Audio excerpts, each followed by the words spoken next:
Hey everyone, Ben here. I hope you enjoyed today's video.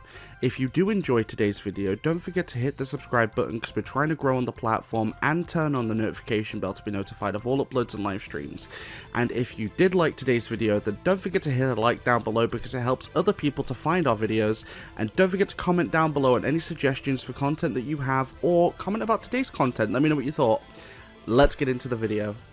Alright, so it's much later in the day than when I normally record my Warframe videos, but Styanax came out last night, and I've been working around the clock to get a build on this guy that works on the steel path. So don't forget to join me on my social links: Twitch, Twitter, Discord, Facebook Gaming, mostly on Twitch and Discord. It'd be great for you guys to join me on there, but let's jump into the build. So I want to quickly point out before we get into the build that I've replaced his ultimate ability with Gloom. So this was a difficult choice because all of his abilities are good, but Axios Javelin has that weird magnetic pull-in effect, which is fantastic. We want that. Thorough Strike is absolutely immense because it gives you health regeneration for every enemy struck, plus it also gives you reduced shields and armor on them. Now, there's been a bit of a change to the way armor degeneration works.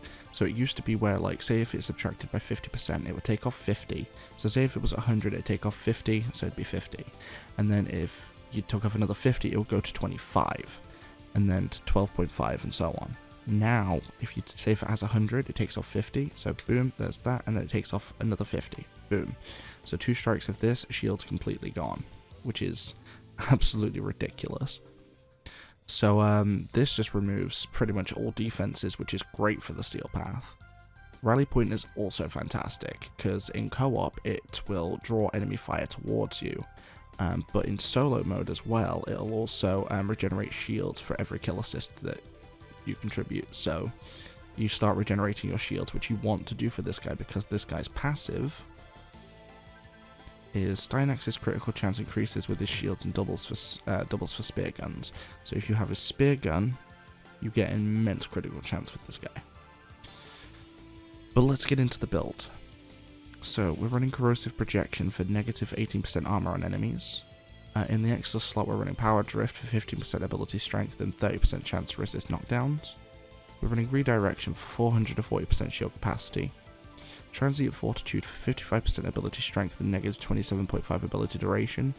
We're running Blind Rage for 99% ability strength and negative 55% ability efficiency. We're running Prime Continuity for plus 55% ability duration. Primed Flow for 275% energy max.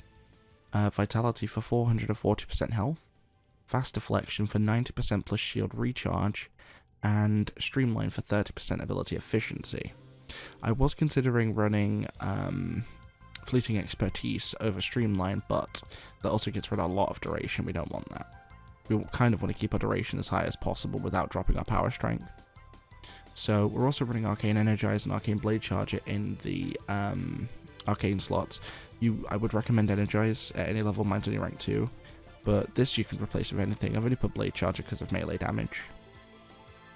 So we have 740 shields, 638 energy, 250 armor, 1850 shields, 128% duration, 75% efficiency, 100% range, and 269% strength, which the strength will help with the damage not only from his abilities, but it will also help with the slow effect on Gloom, which gives us 94% slow plus 13% lifesteal. But let's jump into the mission. I will show you what it can do.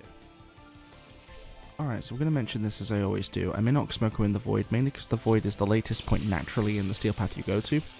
Not to mention, it deals with almost every kind of enemy. So enemies with high health, shields and health, and high armor.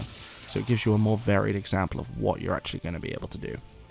So this guy, we're actually going to start off by activating Rally Point, because Rally Point will start the energy regen, plus any shield recharge we need.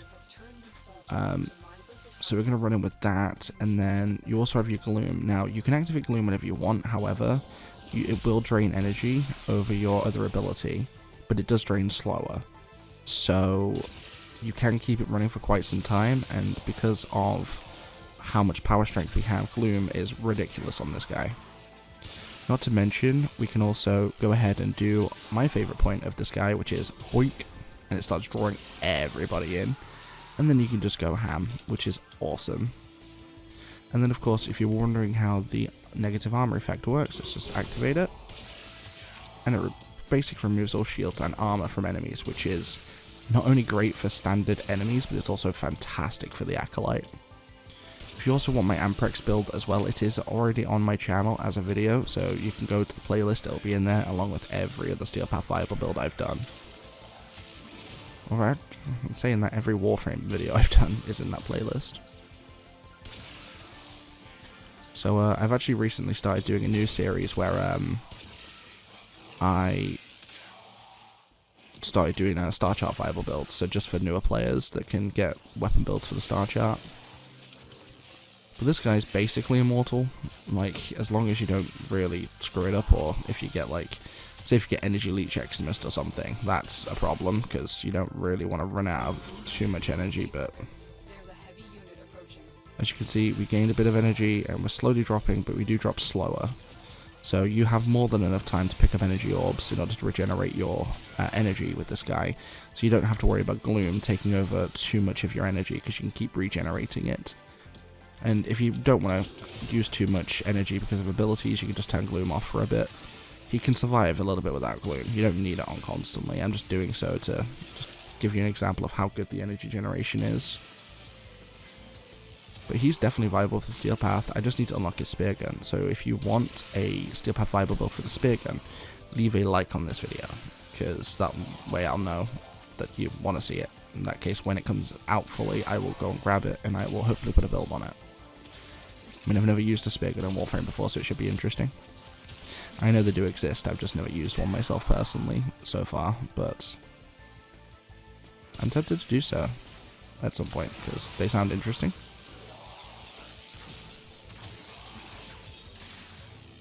See, because of Gloom, we're able to keep ourselves alive even when our shields are completely gone, and with Fast Deflection in play, Fast Deflection is going to regenerate those shields incredibly quick.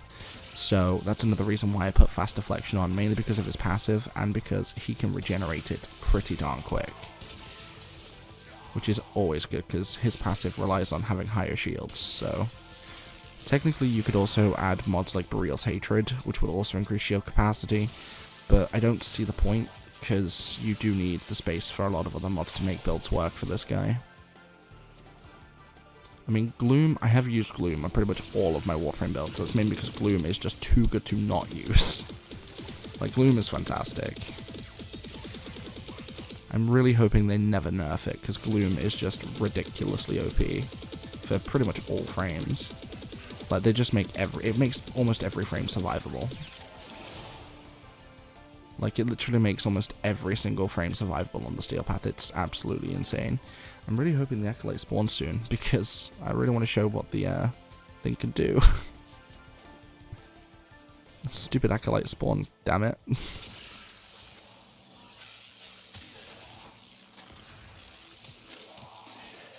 Come on, Acolyte, pop out.